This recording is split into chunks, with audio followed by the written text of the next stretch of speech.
Good morning my dear students. Last வீடியோவில் நம்ம கெப்பாசிட்டரை சீரீஸாக connect பண்ணால் என்ன ரிசல்ட் கிடைக்குன்றதை டிஸ்கஸ் பண்ணியிருக்கோம். அப்போ அங்கே என்ன ரிசல்ட் கிடைச்சதுன்னா, இப்போ நம்ம அங்கே 3 கெப்பாசிட்டர்ஸ் நம்ம சீரீஸாக கனெக்ட் பண்ணோம். அந்த 3 கெப்பாசிட்டர்ஸ் நம்ம சீரீஸாக கனெக்ட் பண்ணும்போது என்ன ஈக்குவேஷன் கிடைச்சதுன்னா 1/CS = 1/C1 + 1/C2 + 1/C3. அப்போ அந்த இண்டிவிஜுவல் கெப்பாசிட்டர்ஸோட இன்வெர்ஸ் வேல்யூவை ஆட் பண்ணால் அந்த ஆட் பண்ணுற டோட்டல் வேல்யூ எதுக்கு ஈக்குவலாக இருக்குன்னா எஃபெக்டிவ் கெப்பாசிட்டன்ஸ் 1/CS இன்வெர்ஸ் வேல்யூக்கு ஈக்குவலாக இருக்குன்னு பார்த்தோம். அங்கே 1/CS என்னென்னு பார்த்தீங்கன்னா இந்த 3 கெப்பாசிட்டரையும் ஒரு எஃபெக்டிவ் கெப்பாசிட்டன்ஸை சேஞ்ச் பண்ணுறது தான் 1/CS. ரைட். அனதர் ரிசல்ட் என்னென்னு பார்த்தோன்னா இந்த 1/CS இருக்குல்ல, அந்த எஃபெக்டிவ் கெப்பாசிட்டன்ஸோட வேல்யூ இருக்குல்ல, இன்வெர்ஸ் வேல்யூ, அந்த இன்வெர்ஸ் வேல்யூ எதை விட கம்மியாக இருக்குன்னு பார்த்தீங்கன்னா அந்த 3 கெப்பாசிட்டரில் எதோட வேல்யூ ரொம்ப லீஸ்டாக இருக்கோ, கெப்பாசிட்டன்ஸ் வேல்யூ லீஸ்டாக இருக்கோ அதை விட கம்மியாக இருக்கும் எஃபெக்டிவ் கெப்பாசிட்டன்ஸோட இன்வெர்ஸ் வேல்யூ. நீங்கள் அங்கே 3 கெப்பாசிட்டரில் எதோட இன்வெர்ஸ் வேல்யூன்றதை நம்ம சொல்லலை, கெப்பாசிட்டரோட கெப்பாசிட்டன்ஸ் வேல்யூ தான் சொல்கிறோம். அந்த மூணுத்தில் எதோட வேல்யூ ரொம்ப லோவாக இருக்கோ அதை விட லோவாக இருக்கும் எதோட வேல்யூ, எஃபெக்டிவ் கெப்பாசிட்டன்ஸோட இன்வெர்ஸ் வேல்யூ லோவாக இருக்குன்றதை பார்த்தோம். ரைட். ஸோ இப்போது இந்த வீடியோவில் நம்ம டிஸ்கஸ் பண்ண போகிற டாபிக் எதுன்னு பார்த்தீங்கன்னா கெப்பாசிட்டன்ஸை பேரலாக கனெக்ட் பண்ணால் என்ன ரிசல்ட் கிடைக்கும் அப்படின்றத நம்ம டிஸ்கஸ் பண்ண போகிறோம். ரைட். இப்போ நம்ம 3 கெப்பாசிட்டரை கன்சிடர் பண்ணுறோம். அது 3 கெப்பாசிட்டரோட கெப்பாசிட்டன்ஸும் டிஃப்ரெண்ட்டாக இருக்குது. அதனால தான் நம்ம C1, C2, C3 நம்ம கன்சிடர் பண்ணுறோம்.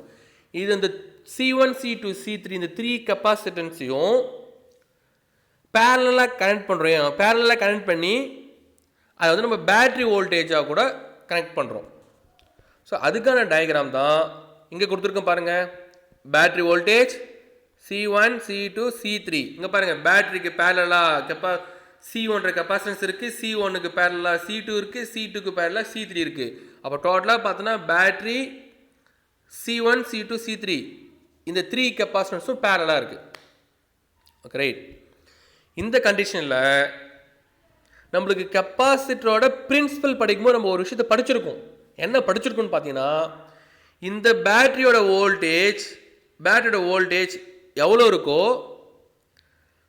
அதுக்கு ஈக்குவலாக தான் கெப்பாசிட்டருக்குள்ளே அந்த 2 பிளேட்ஸுக்கு பிட்வீன் இருக்கிற பொட்டன்ஷியல் டிஃபரன்ஸும் ஈக்குவலாக இருக்கும், வோல்ட்டும் ஈக்குவலாக இருக்குன்றதை பார்த்துருக்கோம் நம்ம. ரைட். இங்கே பாருங்கள், பேட்டரியிலேருந்து டைரெக்டாக பாசிட்டிவ் டெர்மினல் இந்த 3 கெப்பாசிட்டன்ஸுக்குமே நம்மளுக்கு ஃப்ளோ ஆகுது, கனெக்ட் ஆகிருக்கு. நெகட்டிவ் டெர்மினலும் 3க்குமே டைரெக்டாக கனெக்ட் ஆகிருக்கு. ரைட். ஸோ இங்கே பாருங்கள், உங்களுக்கு கிளியராக புரியுற மாதிரி பாருங்கள். இதில் தான் லைன் உங்களுக்கு பேரலாக எடுத்திருக்காங்க. அப்போது பாசிட்டிவ் நெகட்டிவ் ரெண்டுமே டைரெக்டாக 3 கெப்பாசிட்டர்ஸ்க்கும் கனெக்ட் ஆகிறதுனால ஸோ நமக்கு 3 கெப்பாசிட்டன்ஸ்லேயும் ஈக்குவல் வோல்டேஜ் தான் அங்கே இருக்கும். அப்போ அந்த ஈக்குவல் வோல்டேஜ் எதுக்கு ஈக்குவலாக இருக்கும், பேட்டரி வோல்டேஜுக்கு ஈக்குவலாக இருக்கும். Okay, right. தென் இந்த 3 கெப்பாசிட்டன்ஸ் இருக்குது பார்த்தீங்களா, இந்த 3 கெப்பாசிட்டரையும் ஒரு எஃபெக்டிவ் கெப்பாசிட்டன்ஸாக நம்ம கன்வெர்ட் பண்ணால் சர்க்யூட் டயக்ராம் எப்படி இருக்கும் அப்படின்னு பார்த்தீங்கன்னா ஸோ இந்த டயக்ராம் மாதிரி இருக்கும். இங்கே பாருங்கள், பேட்ரி இதுதான் சிபினா பேரலல் கெப்பாசிட்டன்ஸ் தான் சிபி. இங்கே கியூன்னு கொடுத்துருக்காங்க. இந்த கியூ என்னென்னா இந்த ஃபஸ்ட்டு கெப்பாசிட்டியில் இருக்கிற சார்ஜ், செகண்ட் கெப்பாசிட்டி இருக்கிற சார்ஜ், தேர்ட் கெப்பாசிட்டி இருக்கிற சார்ஜ், இந்த 3 சார்ஜையும் ஆட் பண்ணால் என்ன வேல்யூ வருமோ அதான் கியூ. அதாங்க கியூ கொடுத்துருக்காங்க. இந்த மாதிரி சர்க்யூட் இருக்கும். தான் effective capacity, equivalent capacitance with the same total சார்ஜோட circuit diagram. Okay, right. So இதில் பாருங்கள், இப்போ நம்ம 3 கெப்பாசிட்டர்ஸையும் நம்ம என்ன பண்ணுறோம், நம்ம பேட்டரியோட same positive negative terminal connect பண்ணியாச்சு. அப்போ கனெக்ட் பண்ணால் அந்த 3 கெப்பாசிட்டருக்குள்ளேயும் இருக்கிற வோல்டேஜ் வந்து நம்மளுக்கு சேமாக இருக்கும் அப்படின்றத நம்ம பார்த்தாச்சு. அதான் கொடுத்துருக்காங்க பாருங்கள், same positive and negative terminals of the battery, the voltage across each capacitors is equal to the battery voltage. Battery voltage நம்மளுக்கு ஈக்குவலாக இருக்கும். Okay right. பேட்டரி வோல்டேஜில் என்ன இருக்கோ அதே தானே பண்ணணும் இருக்கு. C1க்கு பிட்வீன் இருக்கிற வோல்டேஜும் பேட்டரி வோல்டேஜ் ஈக்குவலாக இருக்கும். C2க்கு பிட்வீன் இருக்கிற வோல்டேஜும் பேட்டரி வோல்டேஜ் ஈக்குவலாக இருக்கும். C3க்கு பிட்வீன் இருக்கிற வோல்டேஜும் பேட்டரி வோல்டேஜ் ஈக்குவலாக இருக்கும். அப்போ V வந்து நம்மளுக்கு சேஞ்ச் ஆகாது, கான்ஸ்டண்ட்டாக இருக்குது. பட் கெப்பாசிட்டரோட கெப்பாசிட்டன்ஸ் வந்து வெளியே வந்து டிஃப்ரெண்ட்டாக இருக்கும்ன்றது நம்ம ஃபஸ்ட்டு சொல்லியிருந்தோம்ல. அப்போ டிஃப்ரெண்ட்டாக ஸ்டோர் ஆகிற சார்ஜ் எப்படி இருக்கும், நமக்கு டிஃப்ரெண்ட்டாக இருக்கும். அப்போ பேட்டரிலேருந்து நம்ம டேரெக்டாக கெப்பாசிட்டர்ஸ் நம்ம positive terminal negative terminal connect பண்ணியிருக்கோம். அப்படி கனெக்ட் பண்ணனால நம்மளுக்கு பேட்டரியிலேருந்து C1க்கு அதிகமான சார்ஜ் போயிருக்கலாம், C2க்கு கம்மியாக போயிருக்கலாம், C3க்கு இன்னும் கம்மியாக கூட போயிருக்கலாம். ஸோ எவ்வளோ சார்ஜ் சொன்னால் அவருடைய வேல்யூவை பொறுத்து போய் ஸ்டோர் ஆகிருக்கலாம். அப்போ இப்போ நமக்கு இங்கே வந்து ஸ்டோர் ஆகிற சார்ஜ்னா அது நம்மளுக்கு வேரி ஆகுது. அப்போ வேரி ஆகிறதுனால C1ல் இருக்கிற அந்த சார்ஜ் வந்து Q1 ஆகும், C2ல் இருக்கிறது நம்ம Q2 ஆகும், C3ல் இருக்கிறது Q3 ஆகும் வச்சுக்க போகிறோம். ரைட். இப்போ நம்மளுக்கு law of conservation of total charge அப்படின்னா பேட்டரியிலேருந்து எவ்வளோ சார்ஜ் போயிருக்கோ அது எங்கே இருக்கும், C1 C2 C3 தான் இருக்கும். பேட்டரியிலேருந்து போன சார்ஜ் எங்கேருந்து இருக்கும், C1 C2 C3 தான் இருக்கும். அப்போ பேட்டரிக்குள்ளேருந்து ட்ரான்ஸ்ஃபர் ஆகிடுச்சுங்களா சார்ஜு, அதை Qவாக வச்சுக்கோங்க. Qவாக வச்சுக்கிட்டு ஸோ நம்ம Qவாக வச்சுக்க போகிறோம். ஃபஸ்ட்டு கெப்பாசிட்டி இருக்கிற charge Q1, second Q2 Q3 அப்புறம் இந்த 3 சார்ஜையும் ஆட் பண்ணி வர வேல்யூ எதுக்கு ஈக்குவலாக இருக்கும், பேட்டரியிலேருந்து ஃப்ளோ ஆன சார்ஜுக்கு ஈக்குவலாக இருக்கும். ஸோ அதான் இங்கே சொல்லிக்கிறாங்க பாருங்கள், the total charge the sum of these 3 charges is equal to the charge Q transferred by the battery. இப்போ பேட்டரியிலேருந்து ட்ரான்ஸ்ஃபர் ஆன அந்த Qன்ற சார்ஜ் எதுக்கு ஈக்குவலாக இருக்குன்னா sum of the 3 சார்ஜஸ், அதுதான் Q1 Q2 + Q3, Q1 + Q2 + Q3க்கு ஈக்குவலாக இருக்கும்னு பார்த்தாச்சு. ரைட். நெக்ஸ்ட் நம்மளுக்கு தெரியும் கெப்பாசிட்டன்ஸ்னா C = Q/V. இப்போ நம்மளுக்கு எதை ஃபைண்ட் பண்ண போகிறோன்னா சார்ஜ் தான் ஃபைண்ட் பண்ண போகிறோம். அப்போ Q அப்படியே ரைட் சைடு வச்சுக்கோங்க, V லெஃப்ட் சைடு கொண்டு வாங்க. அப்போ ஈக்குவேஷன் என்னவா மாறுது, Q = CV-யாக மாறுது. ரைட். இப்போ CV-யாக மாறுறதுனால இப்போ நம்ம என்ன பண்ண போகிறோம், இந்த மேலே இருக்கிற ஈக்குவேஷனுக்கு சப்ஸ்டிட் பண்ண போகிறோம். Q ஃபஸ்ட்டு பாருங்கள் நம்மளுக்கு சார்ஜ் தான் வேரி ஆகுது, பொட்டன்ஷியல் டிஃபரன்ஸ் கான்ஸ்டன்ட் தான் இருக்குது.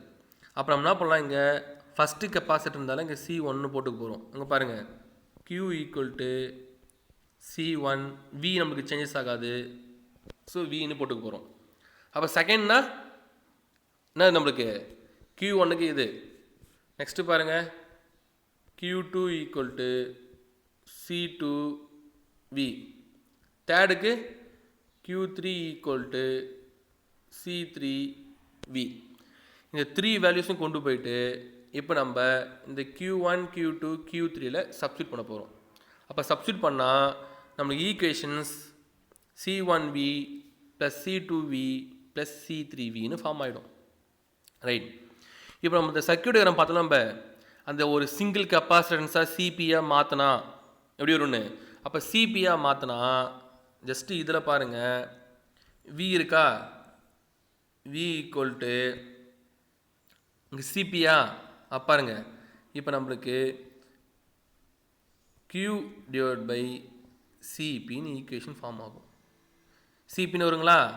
இப்போ நமக்கு என்ன தேவைன்னா Q தான் தேவை. அப்போ ஈக்குவேஷன் என்னவா மாறும், Q = VCP. இந்த மாதிரி ஈக்குவேஷன் நமக்கு கிடைக்கும். அந்த ஈக்குவேஷன் தான் இப்போ இங்கே கிடச்சிருக்கு பாருங்கள், Q = CPVன்னு கிடச்சிருக்கு. இந்த ஈக்குவேஷனை கொண்டு போயிட்டு பாருங்கள், இந்த ஈக்குவேஷனை இப்போ நம்ம 1.107 இருக்கு பார்த்தீங்களா, இந்த Q தான் சப்ஸ்டிட் பண்ண போகிறோம். அப்போ சப்ஸ்டிட் பண்ணுங்கள், சிபிவி ஈக்குவல் டு ரிமைனிங் உடைய எழுதிங்க பார்க்கலாம் C1V plus C2V plus C3V equation எழுதியாச்சு. இப்போ பாருங்கள் இந்த V எல்லாம் காமனாக எடுத்துருங்க. காமனாக எடுத்துட்டா இப்போ நம்மளுக்கு என்ன ஈக்குவேஷன் வரும் CPV ஈக்குவல் டு V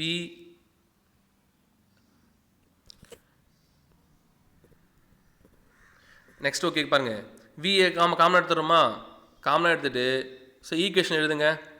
அப்போனா வரும் நம்மளுக்கு C1 plus C2 plus C3